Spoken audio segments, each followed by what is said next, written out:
Panorama group, जो सोचता है वो करता है।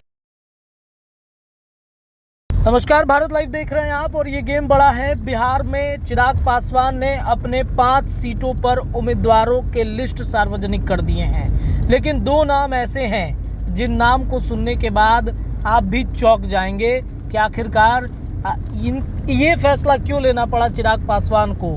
ये 2 नाम ऐसे कौन से नाम हैं जिनके वजह से चिराग पासवान काफ़ी परेशान थे। पिछले कई दिनों से जो चर्चाएं चल रही थी इन 2 नामों को लेकर के, वो आखिरकार चिराग पासवान ने इतना बड़ा फैसला कैसे ले लिया है, सभी नामों को बताएंगे। लेकिन उससे पहले चिराग पासवान की पार्टी लोक जनशक्ति पार्टी रामविलास की तरफ से 5 सीटों पर उम्मीदवारी तय कर दी गई है, हम आपको बताते हैं। लेकिन उन 2 नामों को छुपा के रखेंगे, उसे भी बताएंगे, लेकिन थोड़ा इंतज़ार करना पड़ेगा आपको। सबसे पहले जो नाम है वो जमुई की सीट पर, जिस पर अरुण भारती जिन्होंने अपना नामांकन दाखिल कर दिया, जिसकी खबरें भी हमने आपको बताई भी है। दूसरे सीट खगड़िया, जो तृतीय चरण में है, उसमें राजेश वर्मा जिनका नाम चल रहा था कई दिनों से, इनको बड़ा मौका मिला है लोक जनशक्ति पार्टी के तरफ से। तीसरी बार अगर बातचीत करें, 5वें चरण में हाजीपुर में चिराग पासवान खुद लड़ेंगे। लेकिन 2 नाम जिनकी चर्चा हम करेंगे, उस सीट का नाम है समस्तीपुर और वैशाली। सबसे पहले अरुण भारती की चर्चा हम अपने संपादक नमन मिश्रा सर से करते हैं। सर, चिराग पासवान ने अपने उम्मीदवारों की लिस्ट जारी कर दी है। अरुण भारती ने नामांकन दाखिल कर दिया, उनका नाम आया जमुई से। खगड़िया, समस्तीपुर, हाजीपुर, वैशाली। खगड़िया में राजेश वर्मा का नाम सामने आया है। सर देखिए, राजेश वर्मा चिराग पासवान के पुराने करीबियों में से रहे हैं। पार्टी टूटी थी तब भी उनके साथ खड़े रहे थे। और एक बात मैं ज़रूर कहना चाहूँगा कि देखिए, इस मामले को हेडलाइन मैनेजमेंट के तहत किया जा रहा है। राजेश वर्मा उस क्षेत्र में आए हैं तो वो चिराग पासवान के कहने पर आए हैं। राजेश वर्मा को बार बार कहा जा रहा है कि बाहरी हैं, जबकि उनका क्या लगाव है वो सार्वजनिक है, वो सबको जान रहा है कि क्या उनका लगाव रहा है खगड़िया से। दूसरी बात, लोग कह रहे हैं कि पार्टी के बाहर के हैं। निश्चित तौर पर लगातार चिराग पासवान के साथ हर कार्यक्रम में हर जगह मौजूद रहे हैं।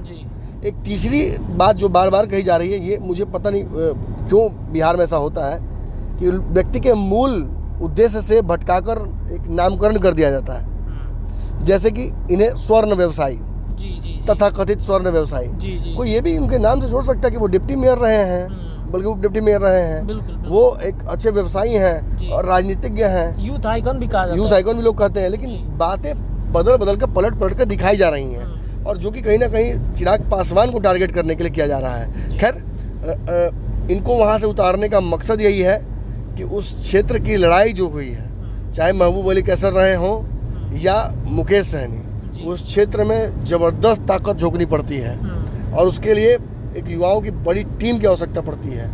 वो टीम, वो जीत, वो जो रणनीति है, उसको सुनिश्चित करते हुए चिराग पासवान ने एक बहुत बड़ा रिस्क लिया। जैसे मैंने पंचनामा में कहा था, तो चिराग पासवान का ये एक रिस्क है।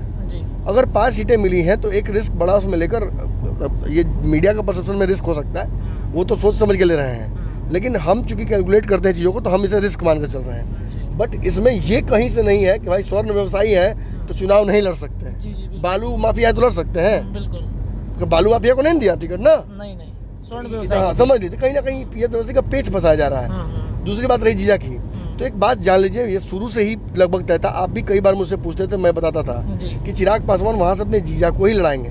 और उन जीजाओं की बात मैं नहीं कर रहा हूँ जो चिराग के पासवान के साथ धूप छाँव वाला रिश्ता रखते हैं, बल्कि उनकी बात कर रहा हूँ जो धूप हो या छाँव हो, चिराग के साथ रहे हैं। चिराग के परछाई के तौर पर एक नॉन पॉलिटिकल व्यक्ति उनके साथ रहा, उसका नाम था अरुण भारती। अरुण भारती पॉलिटिकल परिवार से आते हैं। उनकी माताजी बिहार की एक बहुत चर्चित और नामी राजनीति खुद रही हैं, ज्योति कुमारी।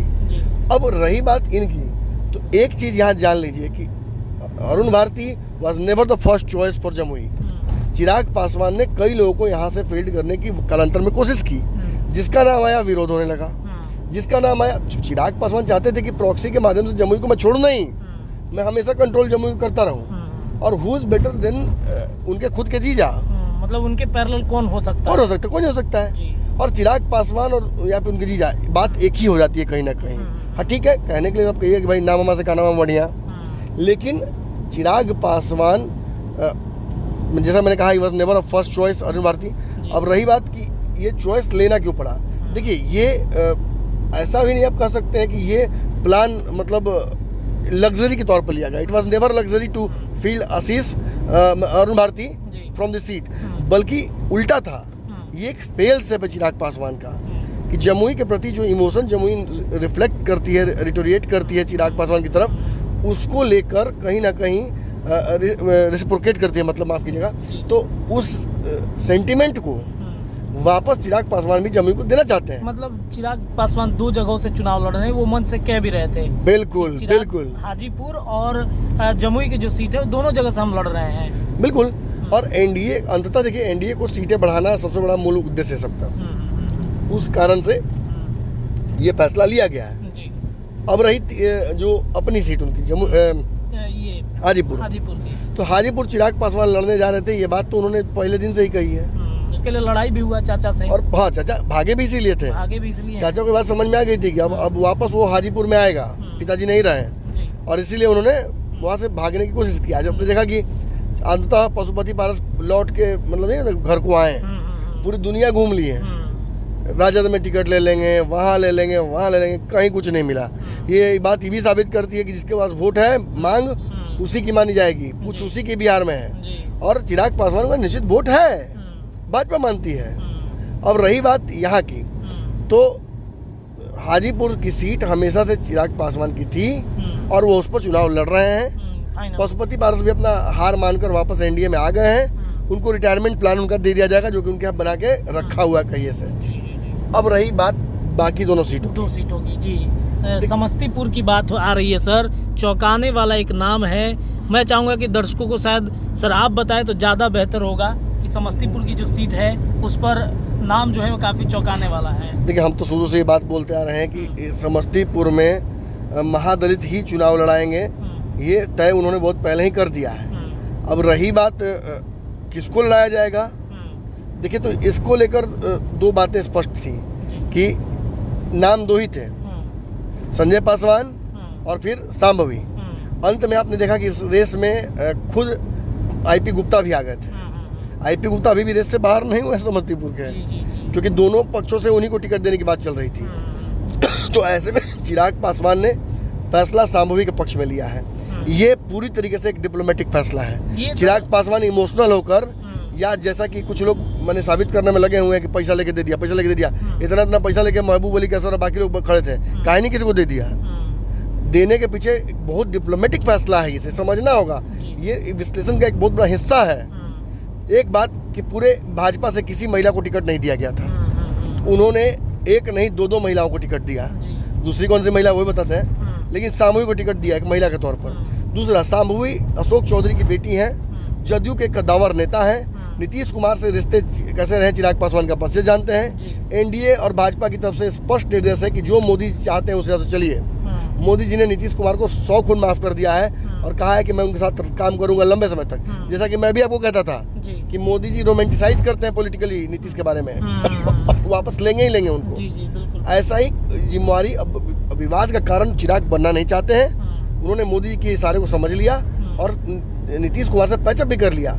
बर्ची कच्ची कसर को चिराग पासवान ने टिकट देकर शांभवी को जदयू के एक बड़े नेता के ऊपर विश्वास करके उनकी पुत्री को टिकट देकर वो दुश्मनी भी खत्म कर दी है। तीसरा और बहुत महत्वपूर्ण हिस्सा, देखिए शांभवी चौधरी जिस परिवार में जिनकी शादी हुई है, वो परिवार भूमिहार परिवार बड़ा है बिहार का। आचार्य कुणाल को सभी जानते हैं। किशोर कुणाल का एक बड़ा लेगेसी है, उसके रिप्रेजेंटेटिव हैं उनके पुत्र सायन कुणाल, भूमिहारों में बड़ा वर्चस्व रखते हैं।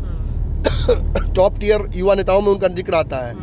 उनकी पत्नी है शांभवी, तो जहाँ एक तरफ दलित भी आकर्षित होंगे वहीं ये समाज भी आकर्षित होगा। तो एक पंथ 3-4 काज कर दिए हैं चिराग पासवान ने, एक डिप्लोमेटिक फैसला है। शांभवी के लिए सर कितना राह आसान है वहाँ पे जीतना, क्योंकि वहाँ पे भी कहीं ना कहीं बाहरी और भीतरी का नारा कहीं ना कहीं लग जाएगा। देखिए, शांभवी चौधरी के पिताजी इसी क्षेत्र की राजनीति किए हैं, समस्तीपुर, खगड़िया, जमुई, यही सब राजनीति करते रहे हैं। तो इस क्षेत्र में तो उनके पिता का एक बड़ा लेगेसी है और भूमिहारों का वोट भी अच्छा खासा है। तो आप ये मत सोचिए कि मतलब शांभवी मतलब कहीं से अकेली हैं। चिराग पासवान से लेकर जदयू का पूरा थिंक टैंक सब कुछ लगा हुआ है उनके साथ, और आरएसएस से जुड़ाव क्या रहा है आचार्य कुंडल का आप जानबे करते हैं। तो 3-4 माने इतनी गायों का दूध जो पिएगा वो पहलवान तो बनेगा ही ना। बिल्कुल बिल्कुल। सर सबसे अंतिम और सबसे हॉट सीट कहीं ना कहीं बनी हुई है लोजपा में, वैशाली की सीट। इस पर भी चौंकाने वाला नाम है सर, वीणा देवी का नाम सामने आ गया है। वो वीणा देवी जो कभी चिराग पासवान से अलग हो गई थी, परिवार से अलग हो गई थी, फिर वापस आ गई, उनको टिकट दे दिया है सर। क्या लग रहा है कि वहाँ से वो सीट निकाल पाएंगी वहाँ पे? देखिए यहाँ भी डिप्लोमेटिक ही फैसला है। एक तो महिला वाला एंगल मैंने आपको समझा दिया कि भाजपा ने भी किसी महिला को टिकट नहीं दिया, और भाजपा इसी उम्मीद में बैठी थी कि चिराग पासवान किसी महिला को टिकट देंगे। चिराग पासवान 2 महिलाओं को टिकट दिया, जिसमें एक वीणा देवी का भी नाम है। वीणा देवी निश्चित तौर पर चिराग पासवान से अलग हो गई थी। ये उन दुश्मनों के साथ खड़ी थी जो चिराग पासवान के दुश्मन बन गए थे। लेकिन वीणा देवी के फेसबुक प्रोफाइल पर जाइए, मैं शुरू से कहता रहा कि वीणा देवी चली तो गई दबाव में, लेकिन उनका हृदय हमेशा चिराग पासवान के साथ रहा। ये बात हमेशा वो बोलती रही, और हाल में भी आप देखिए कि जब भी आवश्यकता चिराग पासवान को पड़ी, वीणा देवी आकर खड़ी रही। वो इस बात को रिस्क करती रही कि पशुपति पार्षद को टिकट नहीं देंगे, मिल जाता है तो, और फिर भी वो चिराग के साथ रही। हाल में उन्होंने कहा कि भाई हम चिराग पासवान जी की माता के साथ हम रह जाएंगे, वो कोई दिक्कत नहीं है, हम कहीं जाने वाले नहीं, हम इसी घर में रह जाएंगे।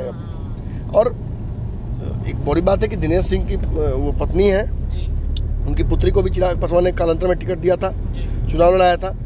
तो ये एक डिप्लोमेटिक फैसला है। जदयू के एक और नेता को उन्होंने मौका दिया, उनसे रिश्ते सुधारे, एनडीए को प्रगाढ़ करने के लिए, एक परिवार बनाने के लिए बड़ा डिप्लोमेटिक फैसला उन्होंने लिया। और इसकी वजह से देखिए कुछ कार्यकर्ता नाराज जरूर हो जाएंगे, लेकिन सच्चाई है कि ये फैसला आने वाले विधानसभा चुनाव को देखकर उसके मद्देनजर लिया गया है।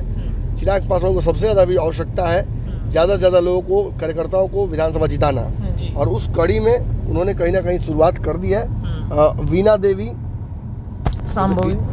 देवी is a part of diplomatic decisions that Chirag Paswan had to take. और वीणा देवी के समानांतर वहाँ पे नाम तो बड़े बड़े थे, इंजीनियर रविंदर रहे हों या संजय सिंह, दोनों संजय सिंह में महुआ वाले हों या दूसरे हों, इन सब ने भी बहुत मेहनत किया। लेकिन हाँ चलिए, अब फैसला है, फैसला शीर्ष नेतृत्व करता है। चिराग पासवान ने आज तक कोई फैसला गलत लिया ही नहीं, तो आज उनके किसी फैसले को चुनौती करने वाले कौन होते हैं हम आप। और सही बात है कि मतलब यहाँ तक 5 सीटें लेने तक भी चिराग पासवान पर कई लोग तो आरोप लगा रहे थे, नहीं होगा नहीं होगा, हो गया। अब हो सकता है इसमें भी कुछ बढ़िया छुपा हो। तो कार्यकर्ताओं के लिए विधानसभा का रास्ता खुला हुआ है। चिराग पासवान ने इशारा भी किया है मंच से कि वहाँ लगभग कार्यकर्ताओं को ही लड़ाना है, सारे लोगों को। देखिए ये सब डिप्लोमेटिक फैसले हैं। एक तरफ पशुपति पार्षद को समाप्त कर दिया, दूसरी तरफ जो विरोध के एक बड़े कारक थे उनको भी समाप्त कर दिया। तो कहीं ना कहीं पूरी तरह से डिप्लोमेटिक फैसला है। चलिए देखिए, तो चिराग पासवान ने अपने 5 सीटों पर उम्मीदवारों को फाइनल कर दिया है। 2 नाम काफ़ी चौंकाने वाले हैं, वीणा देवी, उसके बाद सांभवी चौधरी जो अशोक चौधरी की बेटी हैं, उनको टिकट दे करके कहीं ना कहीं चौंका दिया है सबको। हालांकि क्या होता है, इस पर इम्पैक्ट क्या पड़ेगा, ये देखने वाली बात होगी। फिलहाल गेम बड़ा में इतना ही, लेकिन चर्चाएं भारत लाइव पर लगातार जारी है। जुड़े रहिए हमारे चैनल के साथ। धन्यवाद। पनोरमा ग्रुप, जो सोचता है वो करता है। अगर ये वीडियो पसंद आई और वह बिहार के राजनीति और बिहारियत से सरोकार रखेनी तो सब्सक्राइब बटन दबा के चैनल के सब्सक्राइब कर ली। ओजे एगो घंटी बा, ओकरा बटन दबा देला से कुल सटीक और मारक खबर रुआ मुफ्त में मिल जाई। अगर रुआ पत्रकारिता के हमनी के नया प्रयोग में सहयोग कर चाहतानी तो ज्वाइन बटन दबा दी। पेटीएम नंबर नोट कर ली 9386816700। धन्यवाद।